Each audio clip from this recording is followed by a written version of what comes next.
तेलंगाना के मल्लापुर डिवीजन में 80वें यौम आज़ादी की तकरीबात जोश व खरोश के साथ मुनक़्क़िद की गई थी। डिवीजन सदर जमीला और बेगम ने मुख्तलिफ मकामात पर कौमी परचम लहराया और आज़ादी के मुजाहिदीन की कुर्बानियों को खराज अक़ीदत पेश किया। उन्होंने कहा है कि मुल्क की आज़ादी अजीम कुर्बानियों का नतीजा है और कौमी इत्तेहाद व सालमियत का तहफ़्फ़ुज़ हर शहरी की जिम्मेदारी है।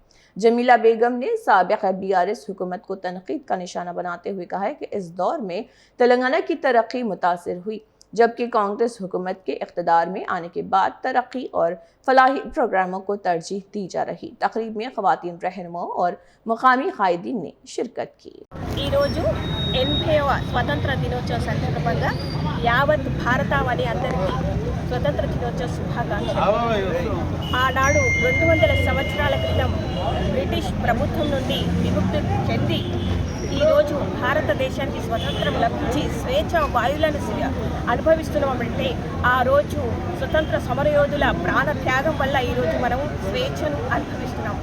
ఇదే విధంగా గత పాలకులు 10 సంవత్సరాల నుండి BRS ప్రభుత్వం నుండి విముక్తి చెంది ఈరోజు ప్రజాపాలనలో మరోసారి 2 సంవత్సరాల నుండి మనం స్వేచ్ఛను అనుభవిస్తున్నామంటే అది కాంగ్రెస్ ప్రభుత్వంలోనే సాధ్యమవుతుంది.